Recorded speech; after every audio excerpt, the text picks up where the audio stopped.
Comment lancer votre projet personnel sans quitter votre emploi? C'est ce que nous allons voir dans cette vidéo.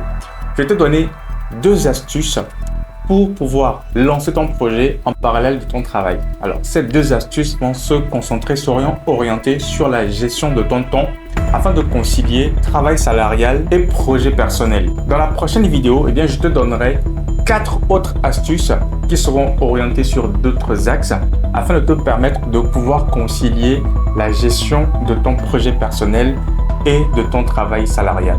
On est parti.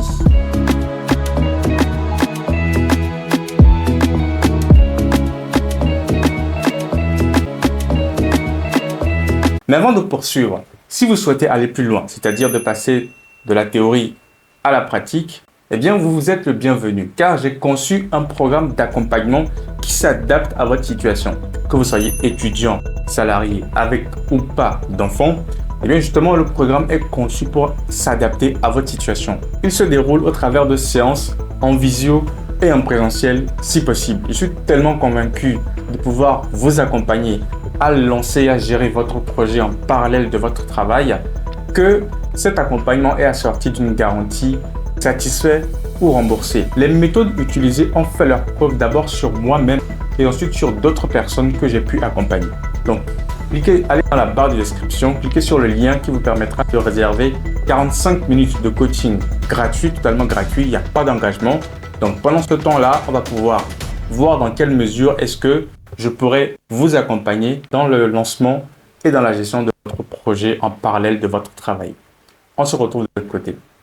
Alors, pour ce qui est de cette vidéo, elle se déroule en 2 parties. Dans la première partie que je suis en train d'aborder, nous allons voir comment est-ce qu'on peut maximiser notre efficacité grâce à une planification minutieuse. Je ne vous apprendrai rien si je vous dis qu'une bonne gestion du temps est essentielle pour réussir à mener de front un emploi salarial et un projet personnel. La clé va donc résider dans la planification minutieuse de vos journées et de vos semaines afin d'optimiser chaque moment disponible. Par exemple, en utilisant des to-do list, des agendas numériques ou encore des applications, des logiciels de gestion du temps, vous allez donc pouvoir prioriser des tâches importantes et surtout éviter de vous disperser. Car quand on fait plusieurs choses en même temps, quand on est amené à faire 2 ou 3 choses en même temps, on est facilement dispersable, on est facilement perturbable à vouloir faire tout en même temps. Donc la priorisation au niveau de la gestion du temps, elle est super importante car elle va vous permettre de pouvoir dédier des moments de qualité à votre projet sans qu'il n'y ait de confusion avec vos objectifs professionnels, donc les objectifs dans le cadre de votre travail salarial. Ce qui est donc crucial pour avancer de façon régulière et éviter le stress lié par exemple à des deadlines à tenir. Donc, en résumé, il faut dédier un moment spécifique pour chaque type d'activité. Vous avez 2 grosses activités à faire, vous avez 2 grosses activités à mener, votre projet personnel et votre emploi salarial, donc votre projet professionnel. En général, tout ce qui est professionnel, tout ce qui va se rattacher à votre travail salarial est déjà géré. En général, c'est quoi? C'est du 9h-18h. Donc ça fait déjà un point en moins. Le plus compliqué va être maintenant d'articuler entre votre projet personnel et votre vie personnelle. Mais ça, nous allons le voir dans une autre vidéo. Donc, activez la cloche de notification pour ne pas manquer les notifications des prochaines vidéos. En fait, je fais une série de vidéos sur la gestion de projet ou le lancement d'un projet en parallèle avec votre activité salariale. Donc, restez bien à l'affût des informations.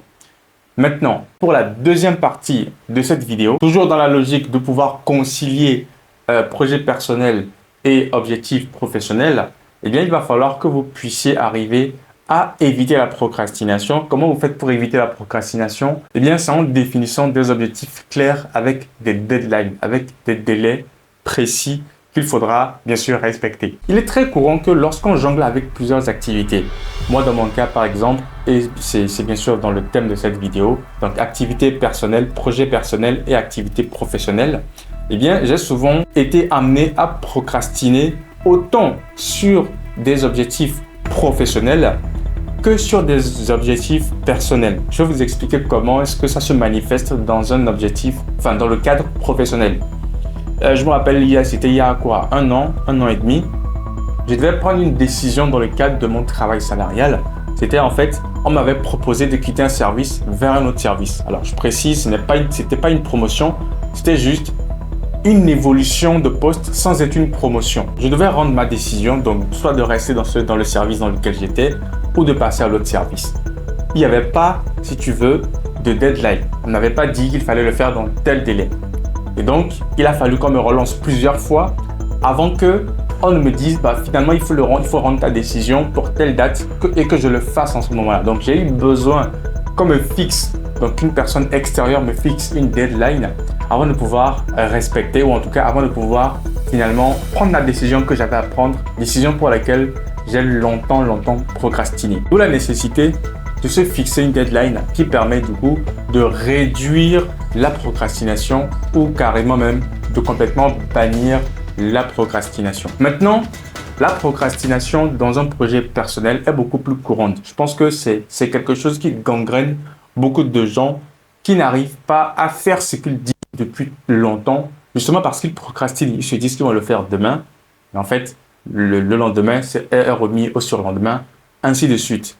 Et ce parce qu'il n'y a pas de deadline qui est fixé, il n'y a pas un délai qui est fixé, un délai dans lequel on se dit qu'on va faire ceci ou cela. Il n'y a pas non plus un élément extérieur. Il n'y a pas, comme dans le cadre salarial, ton employeur qui te fixe un objectif, ton employeur qui te fixe une deadline. Et justement, le programme d'accompagnement que je te propose vient justement répondre à ce besoin, à cette problématique quand les gens, donc c'est-à-dire que ces personnes-là ont besoin d'être chapeautées par une personne, d'être accompagnées par une personne dans l'accomplissement d'un certain projet, dans l'accomplissement d'une certaine tâche. Donc dans la barre de description, vous pouvez réserver une place pendant 45 minutes pendant lesquelles on va discuter, on va échanger par rapport à votre besoin, par rapport à votre besoin d'accompagnement afin que nous puissions progresser tous ensemble. Et pour finir sur la procrastination, donc sur la deuxième partie, je donne un exemple. Plutôt que de vous dire par exemple que je vais travailler sur mon projet, dites-vous plutôt je vais travailler sur mon projet tel jour, de telle heure à telle heure.